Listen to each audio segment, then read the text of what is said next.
ilang beses na rin kasi nag-guest to eh. Sa TV5. Kaya, Second time around, yeah. oo. Kaya, proud na proud kami at happy kami para sa kanya. Hopefully,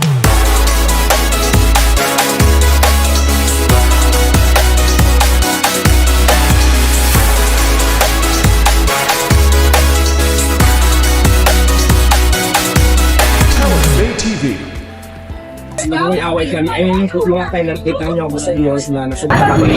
Ayun yun. Pero ngayon, okay na kami yung mapagpunayin. Actually, yung iba nga nandito na nagtatrabaho sa amin. Talaga? Oo, okay na kami. yung mga nakaaway mo. Mga nakaaway, kumpliyado ko na ngayon. Oh, wow! Oo, mami, pakilala mo sila sa amin, Wala, ha? panggabi siya, wala siya ngayon panggabi. Ah, So, panggabi. okay na. Pero sabi ko nga, kasi magkakaibigan din naman kayo, magkakilala kami. Sabi ko, at least, di ba, lahat ng pagkakamali natin sa buhay, sana natututo tayo. So, listen and learn doon sa atin. So, ngayon, okay na kami. Inuwa ko sila, walang trabaho. So yun yung isang bagay na okay lang sa'yo na balik. Kung ikukumpara mo yung buhay mo ngayon sa buhay mo noon sa ilalim ng tulay, gano'ng kalayo? Ang pinagkaiba kasi ngayon, dati kasi di ba hirap pagdating sa pagkain, nahihirapan kami provide. Pero ngayon naman, hindi na ako, dati isang beses na ako nakakain sa isang araw, ngayon 3 hanggang 4 kaya ko na kumain sa isang araw. At syempre yung mga bagay na hindi ko nabibili noon, tulad lang ng cellphone, nabibili ko na ngayon. So yun ang pinagkaiba.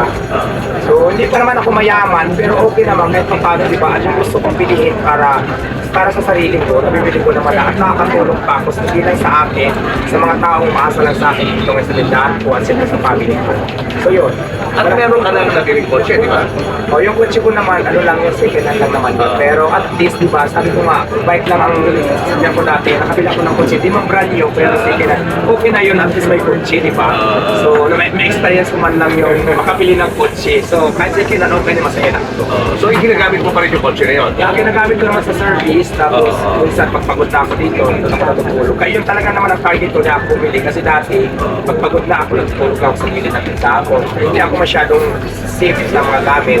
Kasi pinapagpagod ako. So ngayon, naisip ko bumili na kahit sige na lang. At kasi pag napagod ako, pwede ko siyang gamitin para magpahinga ako at tulog ako. So yun yung purpose ko bakit ako nagkakaroon. Paano mo ipapaliwanag itong nangyari sa'yo? Kapag mag-isa ka na lang iniisip mo, di ba parang dream come true, parang panaginip. Tinatanong mo sarili ko, anong sa Alam mo talaga, kasi ang naniniwala ako talaga na ang swerte talaga, pag dumating sa buhay mo talaga, pag para sa'yo, para sa'yo. Kasi hindi ko naman inisip talaga na maging negosyante ako, hindi ko inisip na magiging ganito yung nature ng buhay ko. Kasi dati, ang pangarap ko na makakain ng boss ng araw, makabili ako ng kahit simpleng bahay na isa rin yung bahay, okay na yun. Tapos yung negosyo kasi, wala naman akong alam dito, nangyari na lang. So ayan, ganun lang. Ano tawag yung ano, yung, ikaw ba, ano ka, religyoso ka ba na tao? Ako naman ay katoliko ako. So, yun. Kamusta ang relasyon mo sa Panginoon? Okay naman, lagi naman ako nagsisimba. Actually, pag dumadaan niya ako sa Quiapo, tsaka pala ko, sana pagtuloy pa yung tindahan ko para at mas marami pang tao na matutulungan. Saka siyempre, magdiri-diretso pa rin hanggang tumagal pa, tuwa sa Paris, sa tulong ng Panginoon. So, binarasat lang talaga lagi para mas maraming matulungan ng luwan ng Paris overload ko ng mga taong asa din sa katulad ko na dito lang umaasa sa ligahan. Marami kasi akong tao dito na umaasa lang lang may pamilya, di ba? Umaasa dito para mabuhay yung pamilya nila. Katulad sa akin, pag-family ko, sa siyempre yung ako. Malaking bagay ito para sa akin. Nagkausap na ba kayo ng nanay?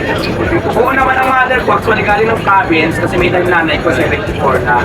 Gusto ko sana mangyari para makabawi naman ako sa mother ko kasi ang tagal ko din sa nawalay sa kanya. Kung hindi ko na din sa trabaho, eh doon naman sa bahay. Hindi ko ako pera, hindi ako ng mga gamit. At ang gusto niya cellphone, kahit hindi nga sa marunong gumamit, na mayroon na siya. Kaya lang talaga, mas gusto niya pa talaga sa probinsya. Sinusuportahan ko na lang kasi di ba may edad na nanay ko. Suportahan ako sa pero hindi ko naman pinapabayaan. Pero ngayon sa probinsya, plano naman kumalik. Parang sa ganun na lang. Kasi hindi ko may palayan ka rin ko. Siya mag-asikaso. Alihan na ngayon. So okay naman kami ng mother ko. Support naman sa lahat na gusto kong gawin. May mga kapatid ka ron? Mayroon. Ang mga kapatid ko, 4 kami. Tapos ako na lang yung walang asawa. Lahat may mga asawa na. Anong reaction nila doon sa success mo rito sa Maynila? Okay naman. Palahin ng pera. Yun lang, ano?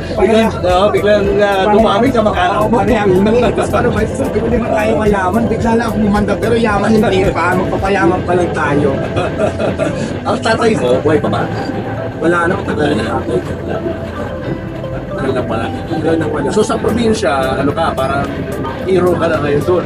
sa lugar So, hindi naman, kilala na kasi diba, masyado na na-expose yung beauty ko sa social media. Kailangan nila napapanood. So, kilala natin nila doon ngayon. Marami na nag-chat-chat, marami kapitbahay namin, mga nangungutang na nag-chat-chat. Sabi kasi, uwi ko na lang, ganun na naman ang drama ko. Oo nga. Anyway, ilang realidad ng buhay doon.